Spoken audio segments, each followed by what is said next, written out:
오늘은 영화 설교를 하는 날입니다. 뭐 계속 우리 다들 뉴스로 보면서 너무나 안타까워 하시겠지만 지금 팔레스타인이 이스라엘을 침공을 하는데 그냥 여태까지의 침공과는 정말 결이 다른 것 같습니다. 여태까지는 항상 거의 다 이제 국지전이었는데 이번에는 뭐 한 시간에만 5천 발의 로켓을 쐈다고 하고 뭐 어마어마한 사상자가 이렇게 나고 있어서 정말 얼마나 안타까운지 모르겠습니다.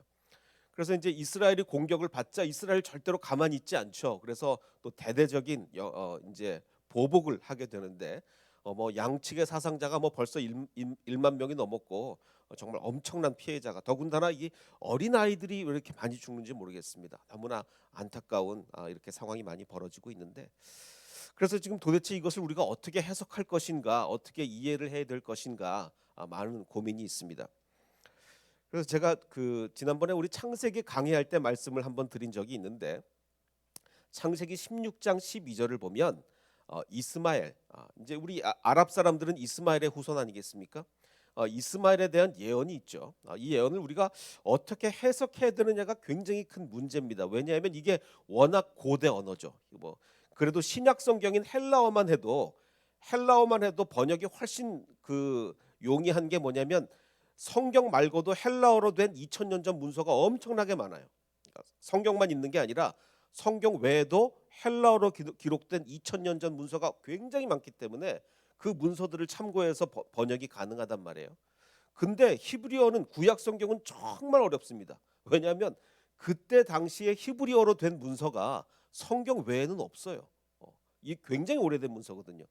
그러니까 뭐 벌써 3,500년 가까이 된 문서니까 그때 당시에 히브리어로 된 다른 문서를 우리가 어디서 구하겠습니까? 그러니까 성경 말고는 거의 문서가 없습니다. 성경만 가지고 해석을 해야 돼요. 그러니까 정말 해석이 어렵습니다.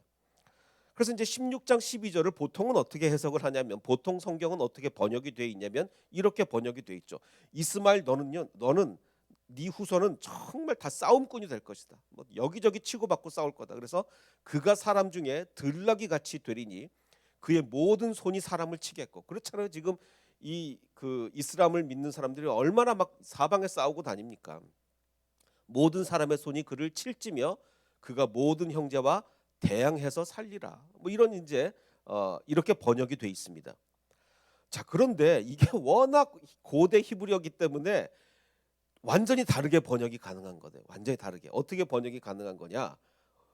그가 들의 사람이 그러니까 들에서 사는 거예요. 들의 사람이 되리니 그의 손이 모든 사람과 함께 있고 모든 사람의 손이 그와 함께 있으며 그가 모든 형제들의 앞에서 거하게 될 거다. 완전히 다른 번역이잖아요.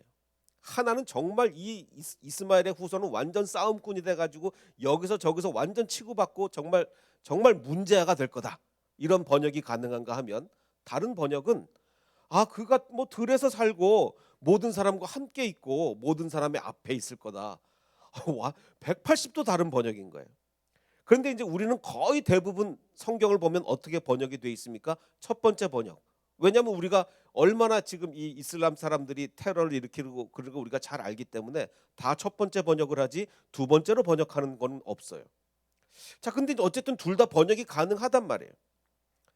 근데 저는 이렇게 생각합니다. 하나님 이게 두 가지 완전히 다른 번역이 가능하다는 것은 하나님께서 이건 의도하신 거다. 하나님께서 의도적으로 이중 해석이 가능한 예언을 하신 거예요. 왜?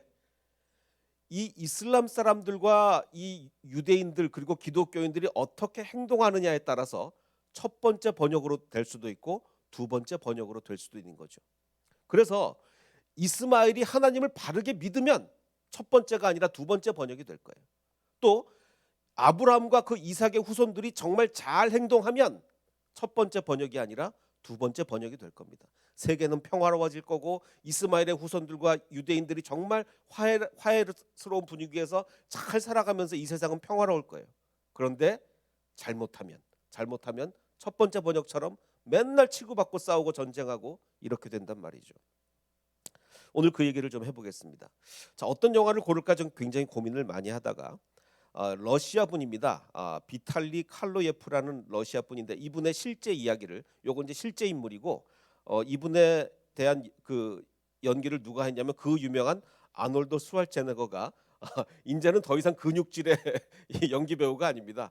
정말 제가 보니까 이제 근육은 다 사라진 것 같고 이제 근데 이게 연기가요 대단히 연기가 성숙했습니다. 그 애프터매스라는 영화인데 뭐 우리나라 말로 번역을 하자면 뭐 후유증, 여파 뭐 이런 뜻으로 번역이 될 것 같습니다. 어떤 일이었냐면요. 뭐 이게 다 실제 사건이기 때문에 제가 영화 전반부는 영화로 설명하지 않고 이걸 내셔널 지오그래픽에서 다큐멘터리가 하나 나온 게 있어요. 그래서 전반부는 내셔널 지오그래픽의 다큐멘터리로 설명을 먼저 하고 후반부에서 영화를 좀 보도록 하겠습니다. 자, 2002년 실제 있었던 일입니다. 7월 1일에 독일 상공이었어요. 당연히 낮에는 비행기의 비행량이 엄청나게 많죠. 뭐 어마어마한 비행기들이 이 상공으로 막 지나가게 됩니다. 그런데 이제 아주 늦은 밤에는요. 당연히 이 뭐 통행량이 엄청 줄어듭니다. 거의 비행기가 이렇게 다니지 않아요. 그래서 이제 이 관제센터에서 관제를 하는데 이 밤에 이제 근무하시는 분들이 어차피 밤에는 비행기도 잘 안 다니고요. 자, 보십시오. 이 자동차 사고와 비행기 사고를 비교해 보면 비행기는 정말 공중에서 충돌 사고라는 게 일어나기가 거의 불가능해요. 왜냐하면 같이 지나가도 높이가 안 맞으면 이게 그냥 지나가는 거 아니에요, 비행기가. 어떻게 두 비행기가 똑같은 높이로 날겠어요? 이건 거의 불가능하죠. 아무리 같이 지나가도 이렇게 높이 차이가 나기 때문에 그 높은 하늘에 똑같은 고도로 날아간다는 건 거의 불가능하기 때문에 이 날아가는 비행기가 서로 부딪힌다는 건 뭐 있을래야 거의 뭐 확률이 거의 0에 가깝죠. 뭐 그러니까 뭐 이렇게 뭐 위험하지도 않으니까 더군다나 밤에는 비행기가 별로 다니지도 않고 그래서 원래는 두 명이 근무를 해야 되는데 반드시 법적으로 두 명이 근무를 해야 되는데 늘 그래 왔대요. 관행상 한 명이 쉬러 갔답니다. 밤이니까 쉬러 갔대요. 자, 그래서 이제 남은 한 명이 여기 갔다 저기 갔다 의자를 왔다 갔다 하면서 이렇게 근무를 하고 있었습니다. 자, 그런데 이제 어떤 비행기가 있었냐면 그 모스크바에서 바르셀로나까지 가는 이 수학여행 학생들을 많이 태운 비행기가 가고 있었고 그다음에 이탈리아에서 저 벨기에까지는 그 DHL 택배 회사죠. DHL의 그 비행기가 이렇게 가고 있었습니다. 근데 또 마침 그날 혼자서 근무하고 있는데 그 전화기를 수리하러 왔어요. 낮에 하면은 통화량이 너무 많고 하니까 밤에 이렇게 전화기를 수리하러 왔습니다. 그래서 이 사람이 당분간 통화가 잘 안 될 겁니다. 무전 연락은 되는데 전화는 잘 안 되는 거예요. 뭐 당분간 전화가 잘 안 될 겁니다. 뭐 그리고 이제 갔어요. 그래서 또 마침 또 그때 갑자기 어느 비행기가 그 공항으로 예정에 없는 착륙을 하겠다고 막 그러는 거예요. 그래서 근데 공항에다 막 전화하고 하는데 전화가 안 돼요. 그러니까 이 사람이 지금 혼자 근무하고 있지 지금 전화는 잘 안 되지 막 그러니까 막 이것저것 우왕좌왕 하다가 이 관제가 잘 안 된 거야. 우왕좌왕 하다가. 그런데 마침 아까 그 말씀드린 두 비행기가 하필이면 같은 고도 이게 거의 확률상 있을 수 없는 일인데 하필이면 같은 고도로 이렇게 가까이 오게 되었습니다. 그래서 결국은 이 두 비행기가 충돌을 하고 맙니다. 2002년에 있었던 일이에요. 자, 우리가 이스라엘의 역사를 살펴보면 그 로마의 식민지였잖아. 로마 식민지. 우리나라가 일제 강점기 거친 것처럼 이스라엘이 로마의 식민지로 너무 고생을 하다가 반란을 일으킵니다. 제가 이제 역사 시간에 말씀드렸죠. 이제 1차 반란이 66년에서 73년 사이에 일어나게 되는데 1차 유대인의 반란이 일어나요. 자, 그런데 이때 어떤 일이 벌어졌느냐? 로마가 너무 화가 나가지고 유대인들은 항상 말썽인 거예요. 이 도저히 통치에 그 순종을 안 하는 거예요. 그래서 안 되겠다. 이 유대인들 본때를 보여주겠다. 그래서 예루살렘 성전을 완전히 무너뜨리고 말죠. 예수님의 예언처럼 정말 그야말로 돌 위에 돌 하나도 남기지 않고 예루살렘 성전을 완전히 무너뜨린 게 AD 70년이죠. 그래서 딱 뭐만 남고 다 무너졌습니까? 서쪽 성벽. 요 성벽만 남고 다 무너져서 이스라엘 백성들은 기도할 때 여기 가서 맨날 남은 게 그거밖에 없으니까 남은 게 이쪽 성벽밖에 없으니까 이 통곡의 성벽에서 맨날 기도를 하는 거예요. 자, 근데 이제 예루살렘이 다 무너졌으면 이스라엘이 그럼 두 손 두 발 다 들었느냐 포기했느냐 아닙니다. 계속 반란을 일으킵니다. 그래서 2차 반란, 3차 반란 계속 일으키는 거예요. 그래서 로마가 보니까 도저히 안 되겠어요. 아니 예루살렘 성전을 다 무너뜨렸는데도 이스라엘 사람들은 끝까지 저항을 한다. 안 되겠다. 그래서 최후로 어떤 방법을 펼칩니까? 이스라엘 사람들을 팔레스타인에서 다 그 가나안 땅에서 가나안 땅에서 이스라엘 백성을 전 세계로 다 흩어버려라. 그래서 이스라엘 민족이 온 세계로 이제 다 흩어져 버리게 된 거죠. 그래서 로마는 이제 유대인들을 전 세계로 흩어버리게 되는데, 그래서 로마 사람들이 또 생각한 게 이 유대 사람들은 워낙 지독해서 가만히 놔두면 돌아올 거다. 돌아올 거다. 그래서 못 돌아오게 하자. 그래서 돌아오지 못하는 방법으로 어떻게 했냐면 이 가나안 땅의 땅 지명을 바꾸자. 자, 그럼 여러분 같으면 이스라엘 백성들이 안 오게 하려면 어떤 지명으로 바꿔야 되겠습니까? 이스라엘 사람들이 제일 싫어하는 지명으로 바꿔야 되겠죠. 그래서 어떻게 이름을 바꿨냐면 블레셋, 팔레스타인이라고 이름을 바꿔버립니다. 물론 이미 블레셋 민족은 그 옛날에 다 없어졌어요. 블레셋은 없어진 민족인데 이스라엘 사람들이 어느 이름을 제일 싫어하나 봤더니 하도 옛날에 블레셋 때문에 고생을 해가지고 블레셋 하면 이스라엘은 싫어하는 거예요. 그래서 오케이, 그러면 블레셋, 팔레스타인으로 이름을 바꾸면 이스라엘 사람들이 싫어서 안 오겠지. 그래서 그 땅 이름을 이제 팔레스타인으로 이름을 바꾸게 됩니다. 그래서 이제 이스라엘 백성은 다 흩어져 버렸으니까 그럼 누군가 거기 대신 와서 살겠죠. 누가 살았냐면 이제 아랍인들이 거기 거주를 하게 된 거예요. 이스라엘 백성 다 흩어지고. 근데 그 이제 블레셋은 이제 이미 없어졌지만 그 이름만 팔레스타인이 된 거죠. 자, 그다음에 이제 이 팔레스타인 땅을 누가 이제 통치를 하게 됐느냐? 나중에 그 유명한 오스만 투르크가 이 팔레스타인 땅을 점령을 하게 됩니다. 그리고 엄청나게 오랜 세월 동안 점령을 하다가 나중에 이제 1차 세계 대전이 터지게 되는데, 그럼 1차 세계 대전에서 누구랑 싸웠느냐? 사실 뭐 1차 세계 대전은 워낙 복잡한 전쟁이라 너무 단순화하기 좀 그렇지만 어쨌든 영국, 프랑스, 러시아가 누구랑 싸웠느냐? 독일, 오스트리아 그리고 오스만 투르크 이렇게 싸우게 된 거죠.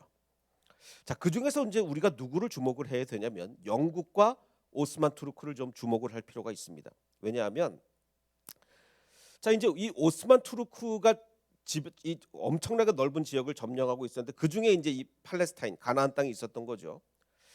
자, 그 중에서 이제 메카를 다스리던 메카의 통치를 맡았던 아랍인 지도자 후세인이 그 영국의 그 이집트 주재 영국 고등 판무관에게 먼저 연락을 합니다.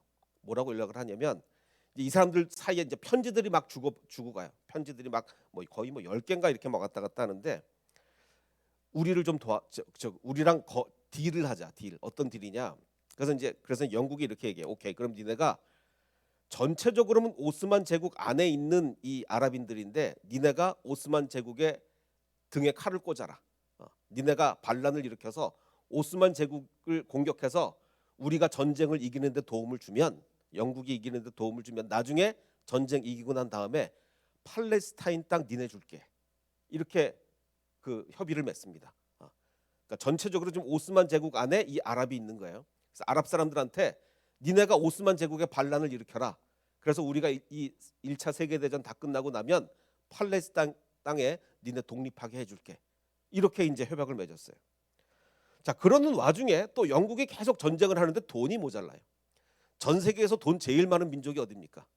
유대인들이죠. 그래서 이제 영국이 돈이 모자라니까 유대인 중에서 최고로 돈 많은 로스차일드 가문에 또 이제 협약을 맺습니다. 이걸 벨푸어 선언이라 그러는데, 자, 이 사람은 영국 외무부 장관이에요. 유대인들이 우리가 전쟁하는데 전쟁 자금을 대주면 나중에 1차 세계대전 끝난 후에 팔레스타인에 너네 유대인들 독립국가를 건설하게 해줄게. 도와줄게. 이거 이중개혁이잖아. 이중개혁. 다시 한번 요거를 정리를 하자면요. 자, 우리가 흔히 영국을 무슨 나라라 그러죠? 신사의 나라라 그러는데 영국처럼 비신사적인 나라가 세상에 없습니다. 왜냐하면 지금 아프리카 가보면 맨날 내전이잖아. 아프리카는 끊임없이 내전입니다. 그게 다 영국이 만들어 놓은 일이에요. 영국하고 프랑스랑 뭐 이런 나라들이 막 자기네 마음대로 막 이게 국경선 그어놓고 막 이래가지고, 그리고 특히 영국은 어떻게 워낙 이 식민지가 너무 많으니까 그 많은 식민지를 영국이 어떻게 다 다스립니까? 그래서 선택한 방법이 뭐예요? 그 식민 제국 안에 있는 사람들끼리 이간질을 시키잖아요. 이간질을 시켜가지고 다 다스린 거예요. 그래서 전 세계가 맨날 싸우고, 이게 다 전 세계가 이렇게 전쟁 많아진 게 다 영국 때문이거든요. 뭐 물론 너무 단순하기는 좀 어렵지만 어쨌든 영국이 이 전 세계 역사에 미친 이 악영향이 너무 큰데, 그러니까 영국이 이제 군사적 도움이 필요하니까 누구한테 도움을 받았냐? 아랍 사람한테 도움 받았어요. 그러면서 전쟁 이기고 나면 오스만 제국 공격하는 거 도와주면 팔레스타인 땅 니네 줄게. 그리고 또 이제 돈이 전쟁할 때 돈이 필요하니까 유대인들한테 돈을 달라 그러면서 전쟁 자금 도와주면 나중에 팔레스타인 땅 니네 줄게. 이렇게 된 거예요. 그리고 나서 이제 1차 세계대전 이겼단 말입니까? 이겼단 말이에요. 그러면 이제 각 아랍 사람들과 유대인들이 뭐라 그럴겠어요? 내 땅 내놔. 내 땅 내놔. 우리 젊은 분들 내 다리 내놔 그 얘기합니까? 우리 젊은 분들 잘 모를 텐데 이게 내 다리 내놔가 아니라 내 땅 내놔가 된 거야. 다들 아니 우리 땅 준다며 팔레스타인 땅 그 땅 우리 준다며 내 땅 내놔. 유대인들도 아 거기 우리 땅 우리 준다며 내 땅 내놔 이렇게 된 거예요. 그래서 지금 나라 이 세계가 지금 이 모양이 된 겁니다. 정말로. 그래서 이제 결국은 이제 이스라엘이 그 뭐 영국이랑 유엔의 영국의 도움을 받아서 48년에 건국을 합니다.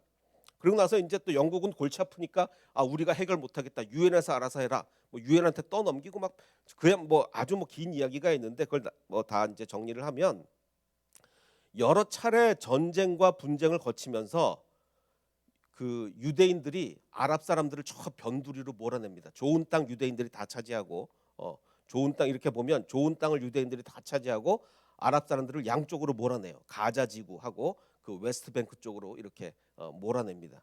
특히 이제 가자 지역은 지금 요번에 문제가 생긴 곳이 가자 지구죠. 정말 근데 여기는 정말 최악의 나중에 한번 기회 있으면 말씀드리겠는데 정말 너무너무 이제 그 힘들게 끔찍하게 그 살고 있어요. 자, 그런데 이제 양쪽에서 외치는 게 다른 거예요. 지금 보십시오. 아랍 사람들은 언제부터 이 팔레스타인 땅에 살았죠?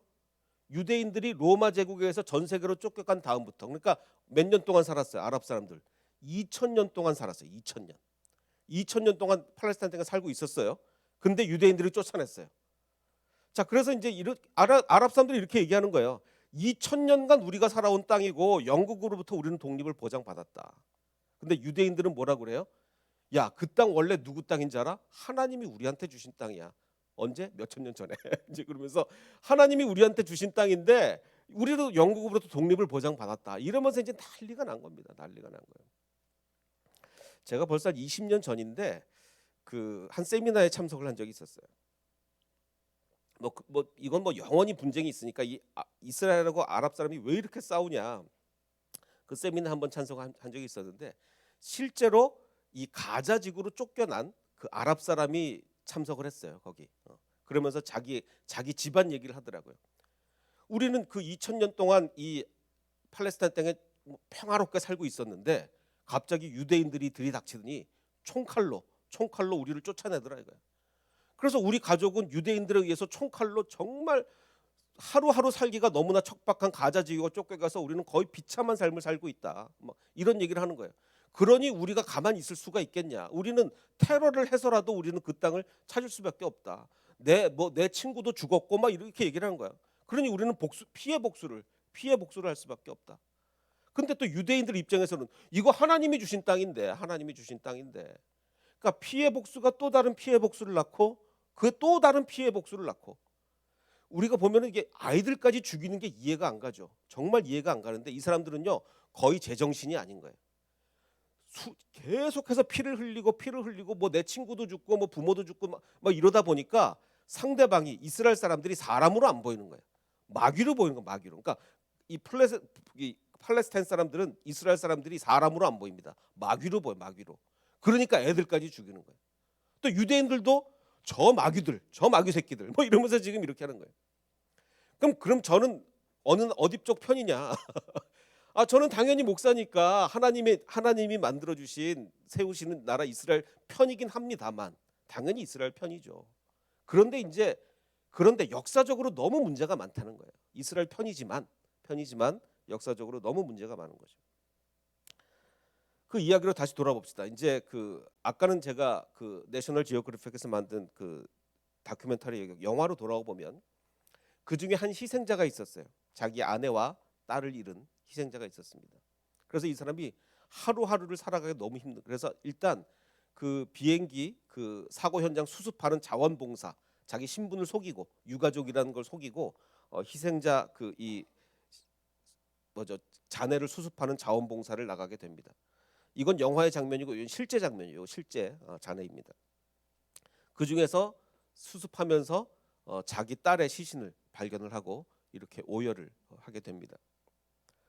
자, 근데 이제 이 관제사가 어쨌든 법을 어겼잖아. 법을 어기면서 관제를 좀 잘못한 면도 있고, 뭐 물론 이제 전화가 고장 나고 이런 면이 있었지만, 그래서 언론들의 주목을 받기 시작한 거예요. 막 책임을 물을 다른 사람이 있냐, 당신이 다 책임지는 거냐, 뭐 이러면서 막 언론의 관심을 받게 되고 신분이 노출이 되니까 집에다가 사람들이 너는 살인자다, 살인자다, 막 이런 거를 써놓고 이런 일이 이제 벌어지게 됐습니다. 그래서 이 사람은 너무 불안하니까 항상 권총을 끼고 살게 되고 이렇게 돼요. 그래서 결국은 이제 이 그 항공사 측의 권유에 의해서 이 사람은 이제 신분 세탁을 합니다. 이름도 바꾸고 완전히 다른 사람으로 그 다른 지역으로 이사를 가서 이름도 바꾸고 완전히 다른 사람으로 살아. 그래서 뭐 여행사를 직원을 하면서 그 밑에 명패가 있죠. 이름도 바꾸고 이제 이렇게 살아가게 됩니다. 자, 이 그 희생자의 그 아버지는 아무한테도 사과를 못 받은 거예요. 항공사도 보상 갔더니 보상 얘기만 하고 돈 얘기만 하고 사과를 안 하는 거예요. 나는 누구한테도 사과를 못 받은 거예요. 돈 주겠다는 얘기만 하고 내가 지금 필요한 건 돈이 아닌데 사과가 필요한데 왜 그러냐. 그래서 이제 이 관제사를 찾기 시작합니다. 나는 관제사의 사과를 받아야 되겠다. 그래서 영화에서는 이제 기자 겸 이 작가에게 그 이 소재지를 파악을 부탁을 하는데 제가 조사한 바에 의하면 실제로는 이제 사립 탐정을 고용했다고 해요.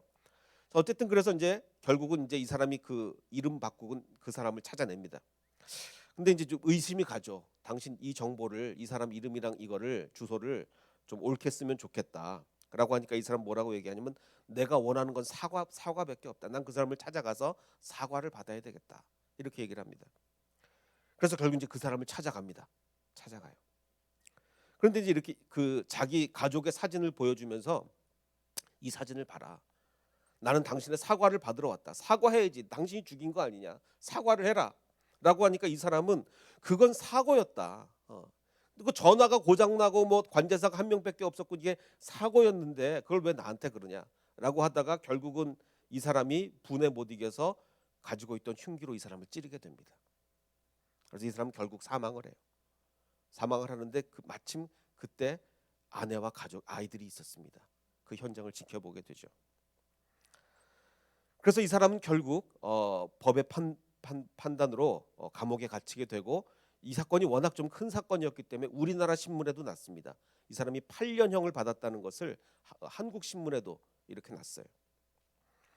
근데 결국 이제 형을 마치고 아마 조금 더 일찍 석방된 걸로 알고 있습니다. 그래서 형을 마치고 이제 나와서 이제 외신의 보도를 좀 찾아보니까 이 사람이 뭐라고 얘기를 하냐면 그렇죠, 당연히 그렇죠. 그러니까 관제사를 살해한 것이 나에게 어떤 회복도 주지 못했다.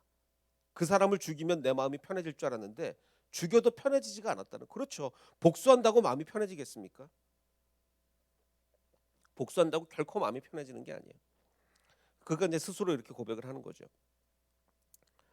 자, 다시 성경으로 좀 돌아와 보겠습니다. 제가 창세기 강의할 때 좀 말씀을 드렸는데 아브라함의 인생 일대 최대의 실수가 있었죠. 아브라함의 정말 최대 실수. 그게 뭐였습니까? 이제 그 이삭이 태어나고 하갈을 내보내는데 도대체 왜 그랬을까 이해가 안 갈 정도로 잘못 내보냈어요. 지금 아브라함은 어마어마한 부자죠. 요즘으로 보면 재벌입니다. 재벌. 막 자기 집안의 군대가 318명이고 집안의 군대가 그리고 뭐 낙타나 이런 거 뭐 숫자가 어마어마할 정도로 대형 요즘으로 하면 진짜 재벌이에요. 재벌. 그런데 하갈을 어떻게 내보냈습니까? 떡과 물 한 가죽 부대를 가져다가 하갈의 어깨 위에 메워주고 내보냅니다. 지금 아브라함에게 종 몇 명 있었습니까? 군대만 318명이에요. 그 집안에. 군대만 318명이었으니까 종은 1000명은 됐을 거예요. 1000명.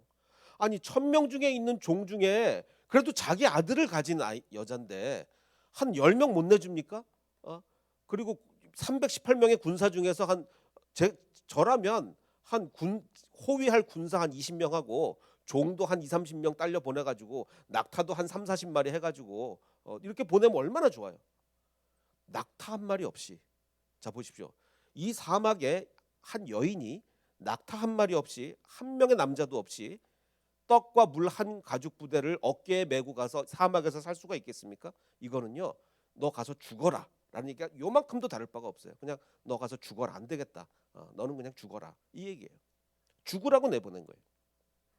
그렇죠, 당연하죠. 15절에 보면 죽을 수밖에 없어요. 가죽 부대에 물이 떨어진지라 그 자식을 덤불 아래 두고 이르되 아이가 죽는 것을 참아보지 못하겠다 하고 떨어져 마주 앉아 바라보며 소리내어 웁니다. 울어요. 그때 누가 나타나십니까? 하나님이 나타나신 거예요. 하나님이 살려주신 거예요. 아브라함은 죽으라고 죽이려고, 그야말로 죽이려고 내보낸 건데 하나님이 나타나서 살려주신 거예요. 자, 그런데 이 잘못, 자 보십시오. 얼마나 여기서 보면 이가 갈리겠습니까? 이건 복수심이 끌어오르는 거예요. 복수심이. 자, 아까 제가 그 성경 구절 말씀드렸죠. 이스마엘이요, 정말 잘 살 수도 있었고 정말 세상의 모든 사람들과 싸우며 살 수도 있었어요. 근데 결국은 싸우며 살게 됐죠. 왜 그랬을까요? 아브라함이 잘못 내보냈어요. 아브라함이 군사 20명에 종 한 3, 40명에 낙타 한 10마리만 보냈어도 지금의 세계 역사는 이르지 않다고요. 세계 역사는. 근데 완전 죽으라고 내보낸 거 아니에요. 전 왜 아브라함이 왜 그랬는지 아무리 생각을 해봐도 이해가 안 가요. 그러니까 사람이 죽으라고 내보낸 거 누가 살려주십니까? 하나님이 나타나서 살려주셨어요. 자, 그런데 이제 똑같은 잘못을 누가 반복했습니까? 똑같은 잘못을요, 이스라엘이 반복했어요. 이스라엘은 아브라함과 똑같은 방법으로 팔레스타인 사람들을 총칼로 위협하면서 강제로 몰아냈죠. 원래는 어떻게 해야 됩니까? 이스라엘 사람들 세계 최고 부자잖아요. 돈 많잖아요. 그럼 팔레스타인 사람들도 좀 잘 살 수 있게끔, 정말 완전히 죽음으로 내모는 게 아니라 팔레스타인 사람들도 이제 하나님이 주신 땅이니까, 가나안 땅은 하나님이 주신 땅이니까 글로 이전하는 건 저도 100% 찬성입니다. 100% 찬성이건 하나님의 뜻이에요. 그런데 팔레스타인 사람들도 잘 살 수 있게끔 그 많은 돈을 가지고 이렇게 했으면 지금 세계의 역사는 이렇게 안 되죠. 근데 팔레스타인 사람들이 이를 가는 거예요. 우리가 2000년 동안 거기 살았는데 우리를 총칼로 내몰고 우리 보고 죽으라고 하고, 이건 전면전이다, 이건 피해 복수다, 이렇게 나오게 되는 거죠. 자, 그래서 사실 하갈을 내보내는 것도 하나님이 하갈을 내보내라, 니네 집에서 같이 못 산다, 내보내라, 이건 하나님의 뜻이었어요. 근데 하나님이 내보내는데 죽을 만큼 해서 내보내라, 하나님이 그러셨겠습니까? 아니죠. 아브라함이 잘못한 거예요. 아브라함이 그녀를 죽음의 길로 내보낸 것은 결정적인 실수였습니다. 온 인류를 위험에 빠뜨리는 결정적인 실수였어요. 마찬가지로 2000년 만에 이스라엘이 다시 독립하는 것은 분명히 하나님의 뜻이고 축복입니다. 그런데 팔레스타인 사람들을 총칼로 내몬 것은 결정적인 실수였죠. 피해 복수가 또 다른 피해 복수를 부르는 겁니다. 자, 그래서 아까 그 주인공이 결국 이제 감옥 생활을 마치고 나왔습니다. 가족들의 묘소를 찾아가게 되죠. 여기서 이제 눈물을 흘리고 있는데 한 청년이 찾아옵니다. 청년이 찾아오면서 뭐 나한테 도와줄 게 있냐라고 물어봤더니, 내가 처음이라 길을 잃었는데 출구가 어디냐. 그래서 예수님이 날 따라와라, 내가 길을 가르쳐 주겠다. 그래서 갑니다. 가는 도중에 이 청년이 갑자기 이 사람에게 총을 겨눕니다. 그 죽인 사람의 아들이었어요. 그러자 이 사람은 자기가 잘못한 걸 압니다. 그 사람을 죽였어도 자기의 마음이 평안하지 않고 복수를 했어도 하나도 달라지는 게 없어요. 그러자 내가 잘못을 저질렀으니 나를 죽여라, 쏴라 라고 얘기를 합니다. 그러자 이 청년은 그러나 나는 쏘지 않을 거다. 나는 그렇게 배우지 않았다 라고 하면서 이분을 그냥 보내줍니다. 그래서 이 주인공이 자리를 떠나면서 영화는 끝나게 되죠. 자, 피해 복수는요, 다른 피해 복수, 계속 복수는 꼬리에 꼬리를 물고 이루어질 수밖에 없습니다. 그런데 이걸 언젠가는 끊어야 돼요. 지금 이 청년처럼 끊어야 됩니다. 그렇지 않으면 영원히 지속될 수밖에 없어요. 복수의 강도가 점점 더 커져서 10명을 죽이면 가서 20명을 죽이고 또 30명을 죽이고 100명을 죽이고 이러는 수밖에 없습니다. 언젠가는 끊어야 되는데 문제는 이걸 어떻게 끊을 수 있냐는 거죠. 그래도 한 사람 간의 복수면 이 한 청년이 용서해 주는 것처럼 한 명의 결단으로 될 수도 있을 겁니다. 근데 나라와 나라는요, 그게 더 어려워요. 그래서 많은 전문가들이요 이번에 이제 전쟁 날 때 나면서 얘기하는 게 기자들이 묻죠. 이거 무슨 해결 방법이 있겠습니까? 저 많은 전문가들의 견해를 제가 찾아봤는데 거의 뭐 모든 전문가들이요 솔직히 여기 중동은 방법이 없다 그래요. 아무래도 이게 영원히 피해 복수가 이루어질 수밖에 없을 거다. 그렇게 얘기를 합니다. 그러나 주님께서 다스리는 사실은 주님이 우리에게 원하시는 세상은 뭔가요? 뭐 우리가 살아생전에는 우리가 이 땅에 발을 붙이는 동안은 그런 날이 안 오겠지만 이런 환경이 이런 새로운 나라가 오지 않겠지만 예수님이 다시 오시면 우리가 뭐 살아 있을 때 오실 수도 있고 뭐 후에 오실 수도 있지만 언젠가 뭐 그것이 내일이든 1년 후든 1000년 후든 간에 주님께서 다시 오시면 그때는 이리가 어린 양과 함께 살며 젖된 어린이가 독사의 굴에 손을 넣을 거죠. 내 거룩한 산 모든 곳에서 해됨도 없고 상함도 없을 것이니 물이 바다를 덮음 같이 여호와를 아는 지식이 세상에 충만할 것이라. 지금 여호와를 아는 지식이 유대인도 알긴 알죠. 하나님을 알죠. 아랍 사람들도 알라를 압니다. 잘못 알아서 그렇지. 알라를 알긴 알죠. 잘못 알아. 그게 원래 하나님의 모습과 너무나 다른 하나님을 믿어서 그렇지 알죠. 잘못 알아서 그렇지. 그런데 하나님을 아는 지식이 물이 바다를 덮은 같이 여호와를 아는 지식이 충만하게 되면 즉 예수님이 다시 오시는 그때가 되면 어린이가 독사의 굴에 손을 넣고 이리가 어린 양과 함께 살며 뭐 이런 세상이 올 거라는 얘기입니다. 그런데요.